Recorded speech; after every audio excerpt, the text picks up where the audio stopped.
मानसिफोरखौ आं गोसो गोरबोजों खुलुमबाय आरो जोंजों दाबायदि जफानानै दं आंनि डिस्ट्रिक्टनि भाइस प्रेसिडेन्ट अजय कुमार बसुमतारी आंनि जेनेरेल सेक्रेटारि सन्जिब बसुमतारी जोङो बे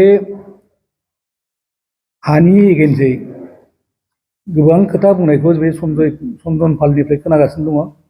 सनजन पालआ दा जोंजों हाजोंसो जुजिलांबाय। जों होदोंमोन बेखौ सुइ केस। सानसे समाव बे हाया सोरनिमोन जों बेखौ मिथिलाङा।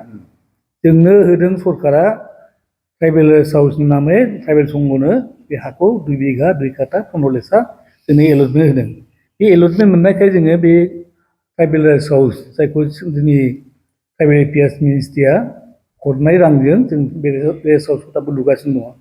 नाथाय बे एलटमेन्ट मोननायनि उनाव आगोलाव थिगैनो दंमोन जों मिथिया बेखौ जों एलटमेन्ट मोननायनि उनाव नाथाय जोंनि बाउन्डारिनि वालफोर ग्रिलफोर आरो गेटफ्रा गोमानो हमबाय।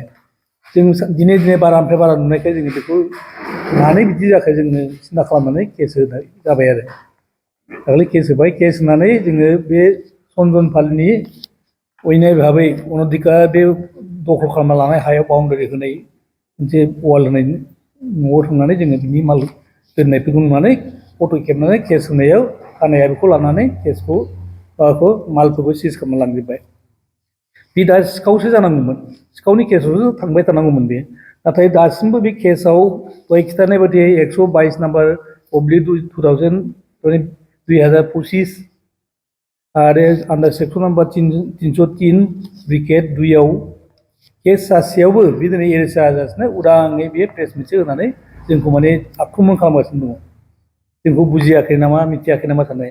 जों दा हानि एगेन्सै जों बुङा। हाया जोंनो सरकारा होदों जों मोनबाय जों खामानिखौ मावगासिनो दङ। जोंहा बेखौ सोरनिफ्राय मोनदों मोना बिनि हिस्ट्रिखौ जों खोनासंनो थाङा। मानो होनबा लेखासो प्रमान होगोन ना। बिटिसि आवथ' रावबो लेखा नायाब्लानो ओरैनो होआखै। मण्डल दङ, खानानगुर दङ, सार्कोल अफिसार दङ, बेहाय सेक्रेटारि दङ लेन्ड रेभिनिउ डिपार्टमेन्टनि जयेन्ट सेक्रेटारि दङ, सेक्रेटारि दङ। बिसोर खिन्थु नायाब्लानो होदों नामा? जों सोबखौ नायखांनायनि उनावसो बे हाखौ गभर्नमेन्टनि खास होननानै जोंनो होदों आरो जों बेहाय न' लुनो मोनदों। नाथाय जोंनो हा होनायनि उनाव बे माल माथा गोमानायावसो जों केस होनाय जादोंमोन। बे केसखौ जोङो होनायनि उनावनो बे मालखौ जों सनजन पालनि न'आव जायखौ माने बे अन्याय भाबै आवग्रिना लानानै दं हाखौ बेहाय जोङो मालखौ मोननानै बेखौ थानायाव केस होनायाव थानानिफ्राय फैनानै सिज खालामना लांबाय।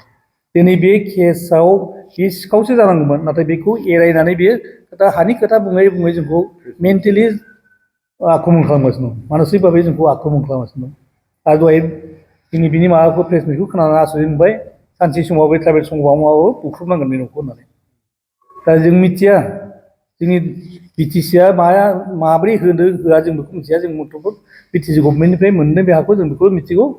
ओमफ्राय एलटमेन्ट मोनखानाय हाखौ दि सासे मानसिया बिदि बुंबाय थानो हागोन जों बेखौ सैज्य' खालामनो हानाय नङा। आरो जों जेसेबां दिन थागोन ट्राइबेल संघआ थागोन। दिनै आं थांगोन गाबोन बिथांमोना सोरबा सासे जागोन आरो बिथांमोना मावगोन।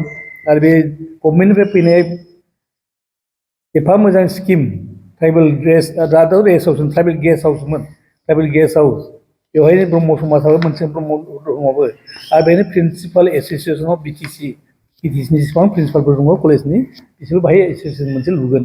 बेबायदि हाखौ बाहाय होनाय खोथा जाखाबाय आरो। नाथाय बे हाखौ बिदि सिगियै सख'यै जोंखौ डिस्टार्ब होननानै जुदि नागार होनो हायोब्ला गाव मोनगोन साननानैनो बे खोथाफोरखौ बुंगासिनो दंमोन आरो। जिहेथु नोंथाङा दायथ' लायखौ नोंथांमोना नोंथां मा थांखि लादों दा नोंथांमोना?